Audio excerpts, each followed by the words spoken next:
You ever think about how rich the Mario Brothers must be? They're like superheroes in the Mushroom Kingdom. They've got all kinds of brand deals and dozens of properties. These guys must be pretty well off. Think about it, Mario's gotta be earning a fortune on these races he hosts, plus a bunch of these tracks are his. And then there's Luigi, who owns multiple mansions and has earned millions cleaning them out. And they both have a direct connection to the monarchy. I'm sure they've been paid plenty of times for how much they've had to save Princess Peach. That also means that if anything were to happen to one of the Mario brothers, the aggressor would have to face the wrath of the Mushroom Kingdom military. These two are scary, powerful. I feel bad for anybody in their way. But these are not the most powerful plumbers in the Mushroom Kingdom. There's one man who strikes fear in the hearts of every creature in the land. A chaotic force willing to rally under any cause that gives him a reason to lay waste to his surroundings. A ruthless, power-hungry beast with an unfathomable excess of wealth. A man who could punch a castle to ruins. A man who eats motorcycles for breakfast. A man named Wario. Wario!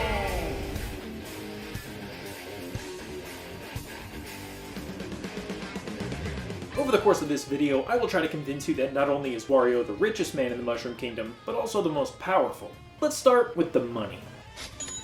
The Mario brothers are filthy rich, but Wario is the icon of greed. While he might not have as many properties as Mario, and he doesn't have as many brand deals, Wario is a cold, soulless man who will lie and extort his way to the top, no matter who he has to hurt. Mario's a nice guy, but in the world of fast-paced, cutthroat business, there's no room for nice guys. Like the other plumbers, Wario owns a few properties that hold Mario Kart races, and as it turns out, these tracks are a very profitable venture. NASCAR reported earning well over $5 million in attendance revenue over 2 race weekends, which is over $1 million a day. But that's just the attendance. The real money comes from the TV revenue, where the same race weekend earned $26,750,000, which averages over $6 million a day.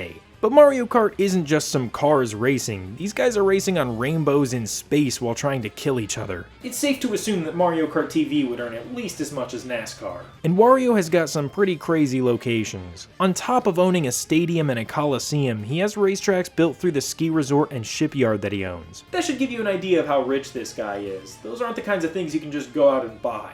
I'm sure that Mount Wario and Wario's shipyard are earning plenty of money even without the Mario Kart races. But he didn't stop there. Wario, being the giga-capitalist that he is, built a racetrack in a gold mine.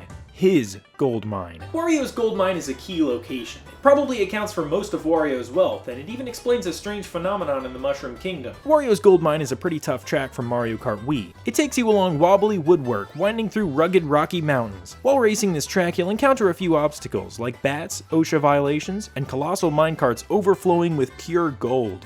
It's obvious he's earning a lot of money from this, but let's find out just how much he earns in one day. Comparing this minecart to its owner, we can see that it's about 3 Warios long, 2 Warios wide, and 2.5 Warios tall. Taking Wario's height of roughly 6 feet, we can deduce that the cart measures 18 feet long, 12 feet wide, and 15 feet tall, which means that this cart is carrying a volume of 3,240 cubic feet of pure gold. Okay, so what does this all mean? Well, 1 cubic foot of gold weighs 1,200 pounds, which means each of these carts is carrying about 3.9 million pounds of gold, and gold sells for $27,000 per pound, which means that each of these carts is carrying $105 billion of gold. One of these carts passes every 5 seconds, and there are 84,600 seconds in a day, which means that 16,920 carts leave the mine each day. So the daily gold profit of Wario's gold mine is 1.776 quadrillion USD. Wario's gold mine is so profitable that it could clear the US national debt in 25 minutes. You might be skeptical about this. If there's such a huge supply of gold in the Mushroom Kingdom, the price is likely far lower than it is in reality, where it's far more scarce. There's so much gold, in fact, that it actually explains why there are massive gold coins lying around everywhere. We make our coins out of inexpensive metals like zinc, and they're quite a bit smaller than those that Mario collects. For Mushroom Kingdom coins to be this lavish, there must be an insane surplus of gold. But who's to say that Wario isn't selling this gold to the real world, since our world and the Mushroom Kingdom are meant to coexist simultaneously? Mario is supposed to be from Brooklyn after all. But even if Wario's selling this gold within his world, he's still earning a fortune. Because this seems to be one of, if not the only gold mine in the Mario universe, which gives him a monopoly. He's allowed to price gold as high as he wants, since the folks who mint the gold into coins have no other means of acquiring it.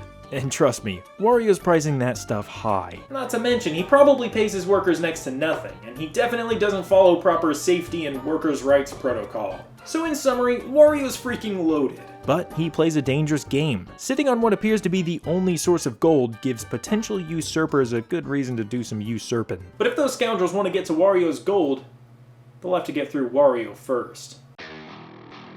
Money aside, this guy is the swollest of the plumbers by far. Luigi and Waluigi are far too skinny to put up a real fight against Wario. I think Waluigi is probably the skinniest, since he's physically larger than Luigi, so there's just more skinniness there. And while Mario is pretty strong, he's not stacked like Wario is. Wario can take one swing at a massive pile of concrete bricks bigger than himself and make the whole thing disappear. Do you know how hard you have to hit bricks to make them disappear? Well, according to Newton's law of brick permanence, really, really hard. Wario's Tyson punches should be enough to keep his opposition in line. This guy makes bricks disappear, and you ain't bricks. Look at what happens when he punches creatures in Super Mario 64 DS. They fly a dozen feet away and then explode like something straight out of a regular show. Oh, and as if he couldn't be any more powerful, this guy can eat an entire motorcycle in one bite. So far, Wario is shaping up to be a real force to be reckoned with. And it only gets worse. When is the last time you saw Wario sad, or disappointed, or conflicted? Never, because he's always in a state of either unrestrained fury or opulent gloating. This guy is a maniac! He doesn't live with normal human emotions. He's an unstoppable machine. Matter of fact, this guy sounds like clockwork when he stretches his shoulders. Wario will always get his way. Cross his path and he'll eat your only form of transportation. Wario doesn't mind being an outcast. In fact, he revels in his rebellion. He breaks the rules, he doesn't follow conventions, he has a crazy mustache, because who's gonna stop him? He's the anti-hero that the Mushroom Kingdom needs, which brings us to our next point. The Mario Brothers have quite a profound influence on the culture of the Mushroom Kingdom. They serve as role models and heroes. They're the guys who save the day. But with every culture comes a counterculture. Mario is basically your default pick. He's a pretty agreeable guy. But if you want to stand out and sympathize with the sidekick, you'll pick Luigi. And then you have the other two plumbers. Waluigi is sort of the hipster pick. He's the most underrepresented character. He's the underdog anti-hero. And then we have Wario, who represents society's most abrasive outcasts, the rough and tumble. And while it is true that Wario doesn't have anywhere near as much popularity as the Mario Brothers, he likely has a very potent following. You may expect Wario to just attract a bunch of edgy misfits and wannabe rebels, and maybe he would. But he'd also attract gang members and drug dealers and anyone else in the Mushroom Kingdom's criminal underworld. While Mario's got power in numbers, I'd bet that Wario's crowd is more zealous, and they're definitely more dangerous. His backing of unsavory characters can identify with his independence, and they'd probably be willing to fight for what he represents. Which brings us to his next strength. Wario does what Wario does, and nobody says otherwise. He has no allies to protect, no promises to keep, nothing to restrict him from his full potential. Just take a look at Mario. One of his biggest strengths is the support he gets from the Mushroom Kingdom, but he ultimately loses his freedom to get that support. Mario likely has several advisors that ensure that he's only pursuing ethical business ventures and sending the right message to the public. Mario can't start a gold mine that violates every conceivable workplace safety law like Wario can because he'd lose his government support. Plus, Mario needs to be the good guy, so that means no shady business for him. In fact, there's a good chance that Mario needs to regularly donate to charity in order to maintain appearances. But do you think Wario is a man of charity? You know those $105 billion cards sail straight into Wario's bank account. And you know what, if Mario were to find out that the Mushroom Kingdom only invaded Bob-omb Battlefield to drill oil, he'd have to keep quiet, otherwise he'd end up face down in the woods with 2 fireball wounds to the back. Mario is very morally driven. He helps the Mushroom Kingdom because it's the right thing to do. Mario will fight to the end to protect his people, even if he knows it won't end well for him. But Wario is far more opportunistic. If his mission is failing, he knows when to get out from under it before it collapses. Wario won't be a martyr to his cause. He'll keep himself dry so he can maintain his pursuit of infinite money and power. If he had any morals, he wouldn't be where he is now. You might point out the fact that Wario has previously helped Mario in Super Mario 64 DS, but not long after in Super Smash Bros. Brawl, he's trying to turn him into a statue. Whenever Wario helps someone, it seems less like an alliance and more like a contract. He's probably getting paid, or maybe he's just pitching in because he shares a mutual goal with whoever he's helping. Perhaps in Super Mario 64 DS, Wario decides to help Mario out of gratitude for freeing him. Or, more likely, it was to take the opportunity to eliminate the threat that Bowser poses to both of them. Or maybe Wario was only released from his door on the condition that he helps the Mushroom Kingdom get rid of Bowser. Either way, one of Wario's greatest strengths is his independence. He only looks out for himself. No limitations, no commitments, no alliances, no friends. Wario has nobody. He never faces disappointment because he has no one to trust. Nobody to hold him accountable, but nobody to motivate him either. He has all the money in the world, but money can't talk. Money can't be your friend. And while Wario does have connections, they aren't really the friendly type.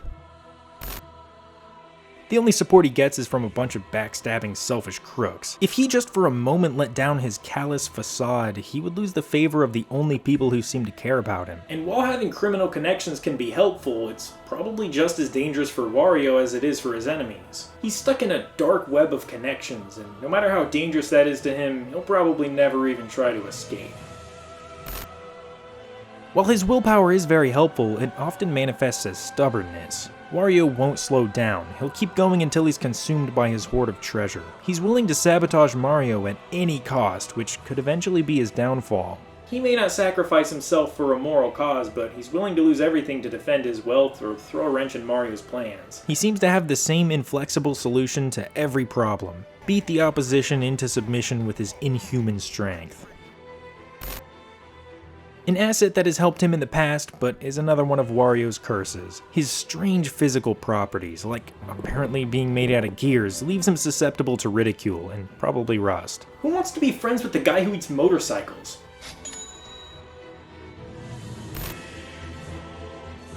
Well, I guess one reason to befriend this monster is his previously mentioned excess wealth. But there's no chance he's willing to share. This is one greedy guy. His pursuit of money and power has left him with none of what people need to be happy.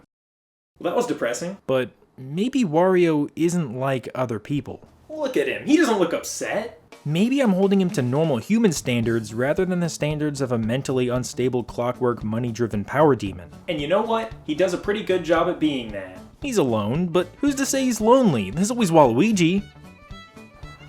Well, I'm sure he appreciates the peace and quiet. He's got some rough connections, but he also makes bricks disappear, so I think he'll be fine. Yes, he's stubborn, but can you prove him wrong? And of course he's an abomination, an incredibly successful and accomplished abomination. And what's so wrong with having money? No, yeah, he's greedy. He's way too greedy. But whether Wario likes it or not, he's the most powerful man in the Mushroom Kingdom.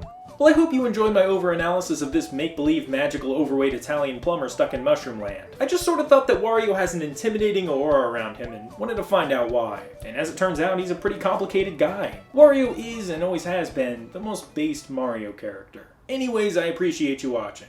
Thanks.